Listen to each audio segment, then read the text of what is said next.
नमस्कार साथियों, एक बार फिर से आप सभी का इकोनॉमिक्स की इस क्लास में हार्दिक स्वागत करता हूं।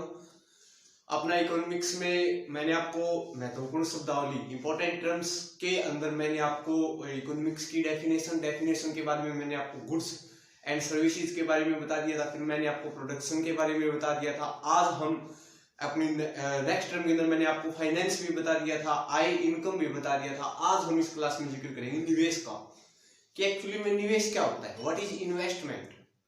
क्या निवेश उत्पादन पर निर्भर करता है?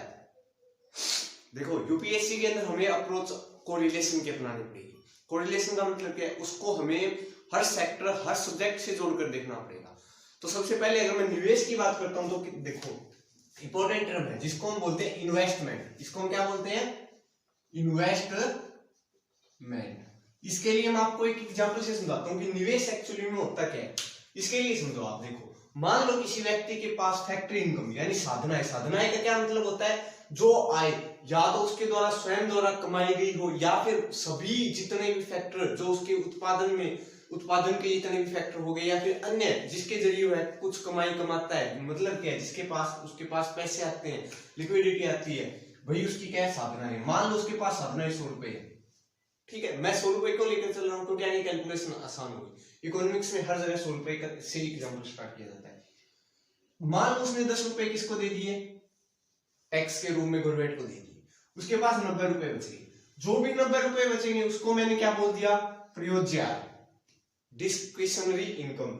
ये मैंने आपको इससे पिछली क्लास में बताया है, इसलिए मैं इतना इसको डीप लेकर नहीं जा रहा हूं, ठीक। अब 30 रुपए उसने मान लो ईएमआई दे दिया या ब्याज दे दिया या फिर कुछ भी, मतलब जो भी जरूरत की चीजें थी वो उसने 30 रुपए वहां पर दे दी। उसके पास 90 में से कितने रुपए बच गए? 60 रुपए बच गए। अब उन 60 रुपए का वह क्या करेगा? देखो 60 रुपए जो होंगे ना, उसको क्या बोलेंगे? उसकी विवेकशील आय। उसको क्या बोलेंगे हम? विवेकशील आय, डिस्पेंसनरी इनकम। इसको बोलते हैं डिस्पेंसनरी इनकम, इसको बोलते हैं डिस्क्रिशनरी इनकम, ठीक है। अब मान लो 60 रुपए है, अब यहां से डिसाइड होता है। देखो अब उसने जो जरूरत के खर्चे थे, टैक्स थे, सब कुछ दे दिया। अब वो है इन 60 रुपए से क्या करेगा? अपना घर भी चलाएगा और इससे अपनी बचत भी करेगा, ठीक है। मान लो उसने बचत के 30 रुपए कर लिए, ठीक है, और उसने व्यय कर दिए, यानी कि जरूरत के खर्चों के ऊपर उसने कितने लगा दिए? 30 रुपए लगा दिए, ठीक है।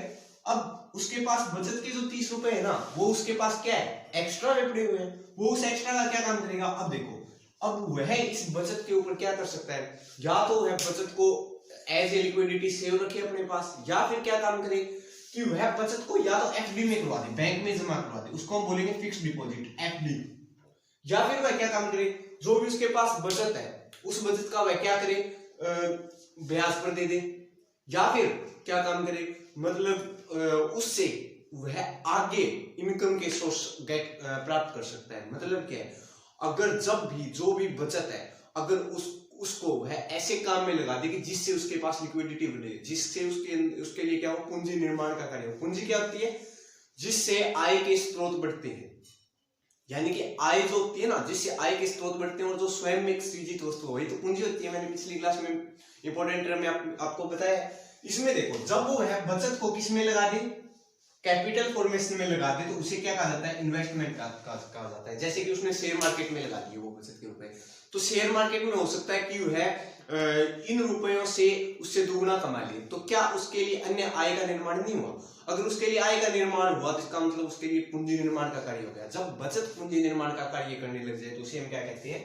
निवेश कहते हैं। तो निवेश की डेफिनेशन क्या है कि जब भी बचत को पूंजी निर्माण में लगा दिया जाता है तो उसे हम क्या कहते हैं? निवेश कहते हैं। अब देखो, ये अपने इंपॉर्टेंट टर्म थी निवेश। जैसे आगे हम इकोनॉमिक्स का सिलेबस स्टार्ट करेंगे, इकोनॉमिक्स को यूपीएससी के अकॉर्डिंग स्टार्ट करेंगे, तो ये इंपॉर्टेंट टर्म आपको समझ में आनी चाहिए। नेक्स्ट टर्म अपनी आती है लिक्विडिटी। तरलता क्या होती है? तरलता, लिक्विडिटी। जैसे कि देखो, आपके पास, मैं आपको एक बात बताता हूँ। मान लो आपके पास ना जेब में रुपए नहीं है, लेकिन आपके पास एक मकान है, आपके पास एक भूमि है, जिसको खरीद कर आप किस में कन्वर्ट कर सकते हो? नकद में। जिसको बेचकर आप उस भूमि या फिर उस मकान की आप क्या नकद रुपए प्राप्त कर सकते हो। जो भी नकद रुपए जो कि करेंसी के रूप में आरबीआई की फॉर्मेटेड, आरबीआई के सिग्नेचर द्वारा जो भी नकदी किसी व्यक्ति के पास होती है उसको बोलते हैं तरलता। यानी कि इसका सिंपल सा मतलब क्या है? व्यक्ति के पास नकदी धन कितना है। जैसे कि मैं बात करता हूँ सोने की, अगर आपके पास सोना है और आप उसे बैंक में जाकर जमा करवाते हो या बैंक से आप क्या ले सकते हो, कैश ले सकते हो, वही क्या होता है लिक्विडिटी। ठीक है, तो लिक्विडिटी का सिंपल सा मतलब क्या है, जो भी आसानी से नकद में कन्वर्ट हो जाए, जो किस में कन्वर्ट हो जाए, नकद में परिवर्तित हो जाए, उसे हम क्या कहेंगे, लिक्विडिटी कहेंगे। लेकिन उस इसके लिए एक कंडीशन और है, जिसका मतलब जो क्या है, जिसका परिवर्तन व्यय भी कम हो।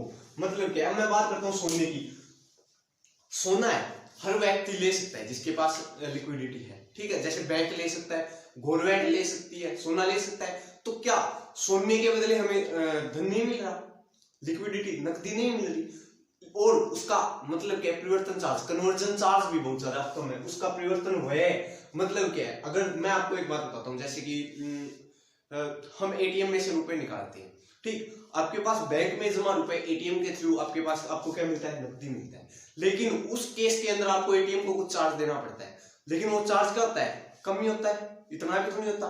तो जब उसका परिवर्तन व्यय भी कम हो और वो आसानी से नकद में भी कन्वर्ट हो जाए, उसे हम कहते हैं लिक्विडिटी।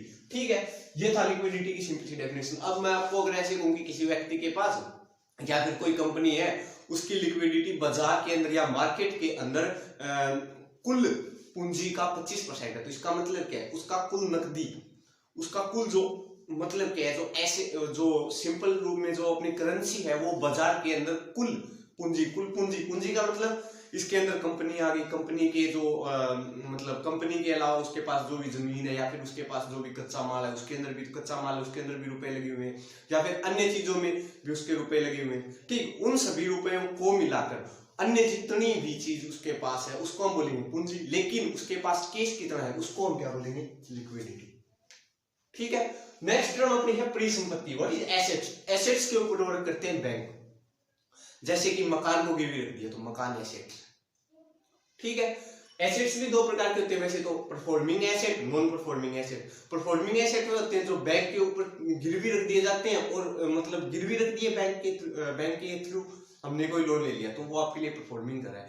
लेकिन जब भी बैंक को आपको वापस कर्ज चुकाना होता है, तो ठीक, अब कर्ज चुकाना है तो उसको तो देने हैं 2 करोड़ रुपए बैंक को, और आपके पास जो कुल पूंजी है, आपके पास जो कुल एसेट है जो आपने गिरवी रखा है, वो 1.5 करोड़ का ही है, आपको 2 करोड़ देने हैं। तो वो जो 50 लाख का डिफरेंस हो गया, तो वो जो मतलब 50 लाख, तो वो क्या कहलाएगा, जो एसेट आपने गिरवी रखा है वो कहलाएगा नॉन परफॉर्मिंग एसेट। वहां पर आपको जाने की एक बार जरूरत नहीं है।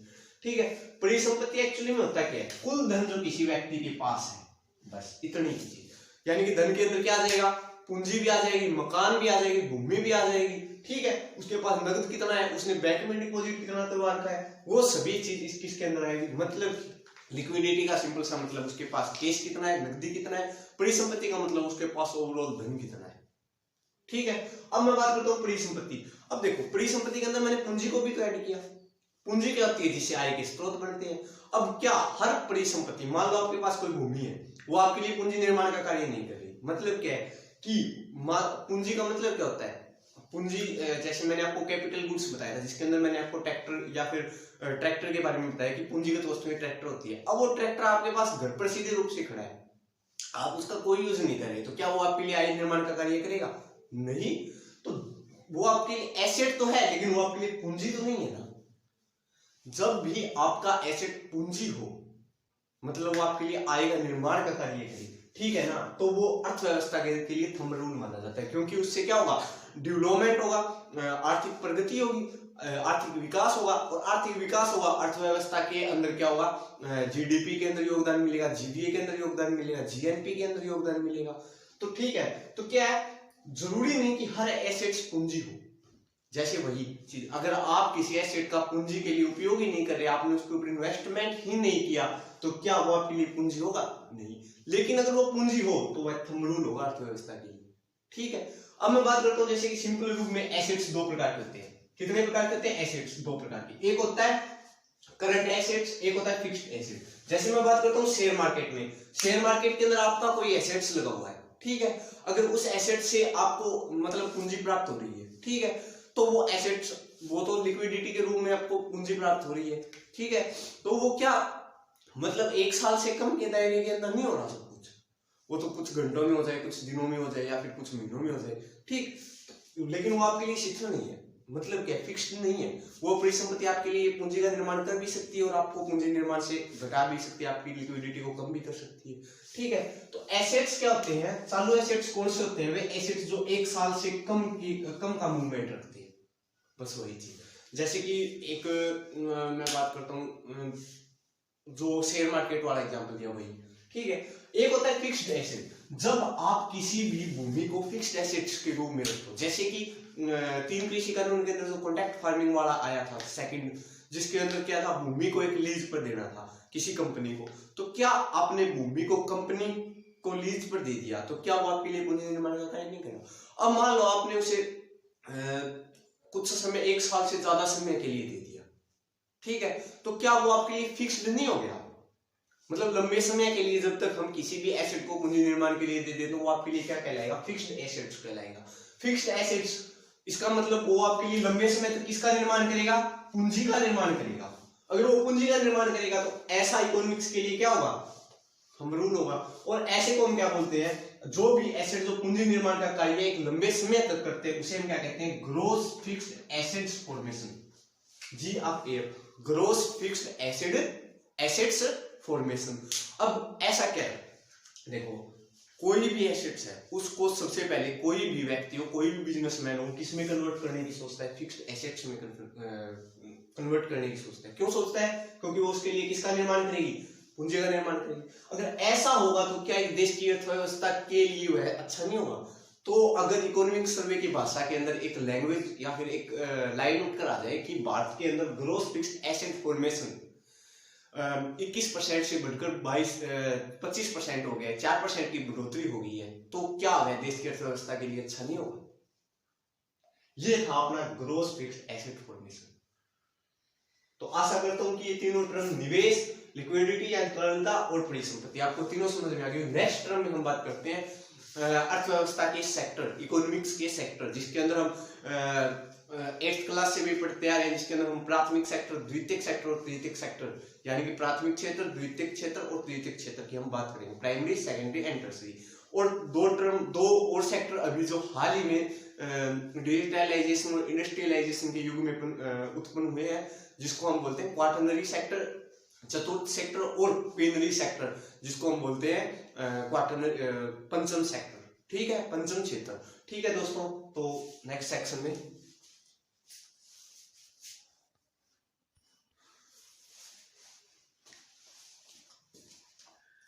अब अपनी नेक्स्ट टर्म आती है अर्थव्यवस्था के क्षेत्र।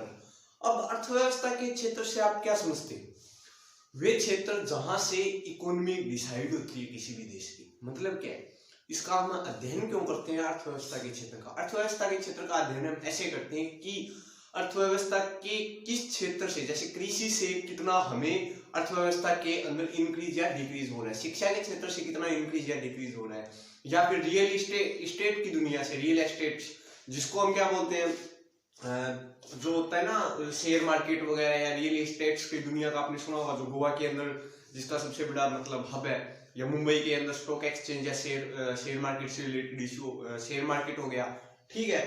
तो इससे क्या हो रहा है, हमारी अर्थव्यवस्था के ऊपर इन सेक्टरों का कुछ ना कुछ तो प्रभाव पड़ रहा है। अगर मान लो शेयर मार्केट की दुनिया अगर भारत के अंदर इंक्रीज हो रही है तो क्या अर्थव्यवस्था के ऊपर क्या इफेक्ट पड़ेगा। इसके लिए हम अर्थव्यवस्था के अंदर विभिन्न क्षेत्रों को डिसाइड करते हैं। वैसे तो इकोनॉमिक्स के अंदर अर्थव्यवस्था के महत्वपूर्ण 3 सेक्टर मानेंगे, जिसको हम primary sector, secondary sector and tertiary sector कहते हैं। मान लो जो भी देश अपनी अर्थव्यवस्था में प्राइमरी सेक्टर के ऊपर निर्भर है, तो किसके ऊपर निर्भर होता है, प्राकृतिक संसाधनों पर निर्भर होता है। अगर कोई देश द्वितीय क्षेत्र में, जैसे चाइना हो गया, चाइना प्रसंस्करण और बाजार की दुनिया में सबसे आगे है, तो उस देश का आर्थिक विकास भी पिछले कुछ दशकों में बहुत महत्वपूर्ण रूप से आगे बढ़ रहा है, ठीक है। और एक होता है तृतीय क्षेत्र।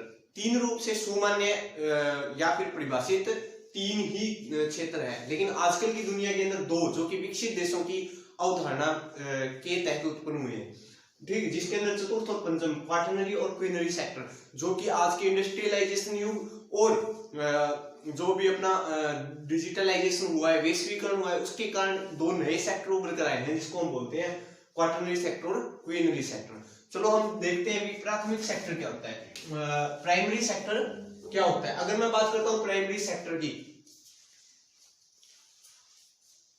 अगर मैं बात करता हूँ प्राइमरी सेक्टर की, प्राइमरी सेक्टर में कौन सी चीजें आती है, जैसे वैसे प्राइमरी सेक्टर में वे चीजें आती है जो सीधे की सीधे प्राकृतिक स्रोतों पर निर्भर है। जैसे कृषि हो गया, कृषि का क्षेत्र प्राइमरी सेक्टर में आता है। प्राइमरी सेक्टर में क्यों आता है, क्योंकि कृषि से उत्पन्न, कृषि हमें किससे मिलती है, नेचुरल रिसोर्सेज से मिलती है। तो कृषि जो भी प्राकृतिक स्रोत पर निर्भर हो उसे वो किस में आएगा, प्राइमरी सेक्टर में आएगा। यानी जैसे कृषि हो गया, जैसे खनन व उत्खनन हो गया, माइनिंग व क्वेरिंग हो गया। ठीक, खनन का क्या मतलब होता है कि जमीन में से मेटल या नॉन मेटल का एक्सट्रैक्शन करना, निकालना। ठीक है, उत्खनन का क्या मतलब होता है, ऊपर तह से निकालना। ठीक है, जैसे पेट्रोलियम गैस के ऊपर वर्क करना है हमें। पेट्रोलियम गैस हमें किससे मिलती है, अवसादी चट्टान से मिलती है, जो कि समुद्री, जिसका मतलब गल्फ देशी सबसे ज्यादा प्रोडक्शन उसका वहां पर करते हैं। तो क्या प्राकृतिक गैस हमें प्राकृतिक स्रोतों से प्राप्त नहीं हो रही, तो वो किस में आएगा, प्राथमिक सेक्टर में आएगा। यही कारण है कि गल्फ देश जितने भी है वो प्राइमरी सेक्टर के ऊपर निर्भर है। ठीक है, पेट्रोलियम गैस सबसे ज्यादा वहां पर होता है, कोयला या कोयला नहीं, वो जो प्राकृतिक गैस और पेट्रोलियम, ठीक है, वो सबसे ज्यादा गल्फ देशों में, जैसे सऊदी अरब में हो गया, या फिर यहाँ पर जो ईरान इराक वगैरह देशों में हो गया, या फिर अगर मैं बात करूं तो ओमान, कतर हो गया। ये सभी देश किसके ऊपर निर्भर कर रहे हैं, पेट्रोलियम प्राकृतिक गैस के ऊपर निर्भर करते हैं। तो वो क्या है, प्राथमिक सेक्टर है। तो प्राथमिक सेक्टर में क्या क्या आता है, जैसे मत्स्यन हो गया। मत्स्यन कौन सा देश करेगा, जिसका कोस्टल एरिया ज्यादा होगा, सिंपल सी चीज है, वो मत्स्यन करेगा। तो वो किस पर निर्भर होगा, प्राकृतिक स्रोतों के ऊपर निर्भर होगा। जैसे कि मैं बात करता हूँ वियतनाम की, वियतनाम जो है वो साउथ चाइना सी के अंदर क्या करता है, मत्स्यन का कार्य करता है। तो वियतनाम की अगर मैं अर्थव्यवस्था की बात करूँ तो वो किस पर निर्भर होगी, वो हमेशा प्राथमिक सेक्टर के ऊपर निर्भर होगी। जैसे मैं भारत की बात करता हूँ, भारत के अंदर सबसे ज्यादा क्या होती है, कृषि होती है। तो हमारे यहाँ पर अगर 54% कृषि होती है, तो क्या हमारी जो अर्थव्यवस्था है वो कृषि के ऊपर नहीं है, कृषि आधारित नहीं है। ये हमारी अर्थव्यवस्था कृषि आधारित है या सेवा आधारित है। हमारे यहाँ पर सेवा आधारित क्षेत्र 56% का योगदान जीडीपी में देता है, वही कृषि 15 से 17% देती है। तो हमारा क्षेत्र कृषि आधारित न होकर सेवा आधारित है हमारी अर्थव्यवस्था। लेकिन हमारे यहाँ पर सबसे ज्यादा अगर कोई भी रोजगार देता है तो वो कृषि देती है। तो हमारी अर्थव्यवस्था कृषिगत अर्थव्यवस्था है और सेवा आधारित अर्थव्यवस्था है। ठीक है दोस्तों, तो देखो मत्स्य या समुद्री संसाधन, तो प्राथमिक सेक्टर कौन सा होता है, जिसमें जो स्रोत लेते हैं वो किसके ऊपर निर्भर करते हैं, प्रकृति के ऊपर। इसमें कौन कौन से शामिल होते हैं, जैसे कृषि हो गया, खनन हो गया, उत्खनन हो गया, मत्स्य, समुद्री संसाधन। ठीक है, अब मैं बात करता हूँ द्वितीयक। द्वितीयक में क्या होता है, जिसमें प्रसंस्करण हो जाता है, यानी जैसे कृषि से उत्पादित माल को हम किसमें, तैयार माल में परिवर्तित कर देते हैं। ये कच्चा माल होता है। इसमें क्या होता है, कच्चा माल होता है। जब उसे किसी टेक्नोलॉजी के जरिए या फिर कोई भी उसमें फेरबदल करके हम उसे ऐसे रूप में चेंज कर देते हैं जैसा उसका प्रसंस्कृत रूप हो जाता है। उसका पहले उसका प्रसंस्कृत रूप नहीं था, वो हमें कच्चे माल के रूप में प्राप्त था। जैसे मैं बात करता हूँ विनिर्माण, जैसे आपने डबल रोटी के निर्माण की बात सुनी होगी, जो कि एग्जाम्पलों के अंदर एनसीईआरटी के अंदर भी लिखी हुई है। ठीक है, आटे की डबल रोटी बनाना, क्या वो उसका डबल रोटी बनाना या ब्रेड बनाना उसका प्रसंस्कृत रूप नहीं है, वही भी निर्माण का कार्य है। ठीक है, जैसे कंस्ट्रक्शन से रिलेटेड कार्य हो गया, या फिर विद्युत की आपूर्ति, जल की आपूर्ति, गैस की आपूर्ति, यानी उपयोग की जितनी भी वस्तुएं वो किस में आती है, द्वितीयक क्षेत्र में आती है। अब अगर मान लो कहीं पर भी विद्युत का उत्पादन ज्यादा हो रहा है, ठीक है, तो वो क्या होगा, द्वितीयक क्षेत्र होगा। जैसे कि मैं अगर बात करता हूं तो कंस्ट्रक्शन में अगर मैं बात करता हूं, जैसे कि आपके पास जो फोन वगैरह है, या फिर जैसे सेमीकंडक्टर डिवाइसेस जैसे चिप वगैरह हो गई, इन सब में सबसे आगे कौन है, साउथ कोरिया व चाइना है। ठीक है, तो चाइना वो एक्चुअली में कार्य क्या कर रहा है, जो भी सेमीकंडक्टर की वो डिवाइस बना रहा है, जो सेमीकंडक्टर की जो मेटल या नॉन मेटल होती है, ठीक है, वो हमें किससे मिलती है, नेचुरल से मिलती है, यानी वो तो किसमें होगी, प्राथमिक क्षेत्र में। लेकिन उसने टेक्नोलॉजी का यूज कर उसे प्रसंस्कृत कर दिया और उसे द्वितीयक क्षेत्र में बना दिया। ठीक है, प्रसंस्करण से रिलेटेड इश्यू किसमें शामिल होंगे, द्वितीयक क्षेत्र। यानी द्वितीयक क्षेत्र में क्या किया जाता है, कच्चे माल को तैयार माल में प्रसंस्कृत कर दिया जाता है। ठीक है, उस सेक्टर में। ठीक है, और फिर होता है तृतीयक क्षेत्र। तृतीयक क्षेत्र को हम सेवा क्षेत्र बोलते हैं। सेवा क्षेत्र का मैंने आपको पहले बताया था, सेवा 3 प्रकार की होती है, सामान्य सेवा, पेशेवर सेवा यानी जिसको हम वाणिज्यिक सेवा बोलते हैं, और तीसरा क्या होता है, जिसको हम बोलते हैं राज्य सेवा या फिर प्रोफेशनल सर्विसेज, जिसके अंदर क्या होता है, जैसे कि सामान्य सेवा जैसे परिवहन वगैरह हो गया, या फिर वाणिज्यिक सेवा जैसे बैंक वगैरह हो गए। ठीक, या फिर आईएएस आईपीएस भी तो एक सेवा है, जिसमें कैडर सर्विसेज जॉब है, तो आईएएस आईपीएस या डिफेंस की सेवा देना भी तो क्या है। तो कोई भी क्षेत्र के अंदर सेवा कितनी ज्यादा, कौन सा राज्य कितनी ज्यादा सेवा दे रहा है। ठीक है, जैसे भारत का आधार सेवा आधारित क्षेत्र है, तो भारत के अंदर परिवहन या रोड वगैरह ज्यादा विकसित होंगे। ठीक है, अब मैं देखो, अब यहाँ पर यूपीएससी स्टूडेंट्स को क्या क्या ध्यान में रखना है? अगर आपको ध्यान में ये रखना है कि इसका एनालिसिस कैसे करें। अगर मैं ऐसे कह दूं कि कोई भी देश के अंदर 54% लोग कृषि करते हैं, तो इसका सिंपल सा मतलब ये हो गया कि कृषिगत अर्थव्यवस्था हुआ उस देश में उत्पन्न पैदा होगी। यानी आपको एनालिसिस करना है। अगर मैं बात करता हूँ कि किसी भी देश में प्रसंस्कृत माल ज्यादा तैयार होता है, तो इसका मतलब क्या है? इसका मतलब ये है कि उस देश के अंदर द्वितीय क्षेत्र में कार्यरत लोग ज्यादा है, वहां पर निर्माण कार्य ज्यादा हो रहा है, वहां पर विनिर्माण कार्य ज्यादा हो रहा है। अगर ये ज्यादा होगा तो रोजगार ज्यादा मिलेगा, देश की अर्थव्यवस्था सुधरेगी। सेवा क्षेत्र का क्या मतलब है? सेवा क्षेत्र का मतलब ये कि लोग व्यावसायिक कार्यों में ज्यादा लगे हुए हैं। इसका मतलब जैसे परिवहन वगैरह में ज्यादा लगे हुए हैं। ठीक है, इस तरह एक कंक्लूजन निकालना होता है। अब विकसित देशों के अंदर या विकासशील देशों के अंदर एक दो सेक्टर और ऊपर करा रहे हैं, जिसको हम चतुर्थ सेक्टर और पंचम सेक्टर। वैसे तो इन दोनों के बीच में आपको बफरिंग जोन दिखेगा। मतलब क्या, इन दोनों के की कोई सुपरिभाषित डेफिनेशन यहाँ पर हमारे पास नहीं है। कोई भी देश अपने हिसाब से चतुर्थ और पंचम सेक्टर को डिसाइड करता है। जैसे कि मैं चतुर्थ सेक्टर की अगर मैं आपको जनरल डेफिनेशन देना चाहूँ, तो जो कि देखो हायर एंड टायर का वर्क होता है। जैसे कॉन्ट्रैक्ट बेसिस कार्य हो गया, घर पर बैठे रहकर कार्य हो गया। जैसे आपने अमेजन और फ्लिपकार्ट दोनों के साथ जुड़े हुए हैं, दोनों की मतलब कंपनियों के साथ आप कार्य कर रहे हैं, तो आप एक्चुअली में कर क्या रहे हैं?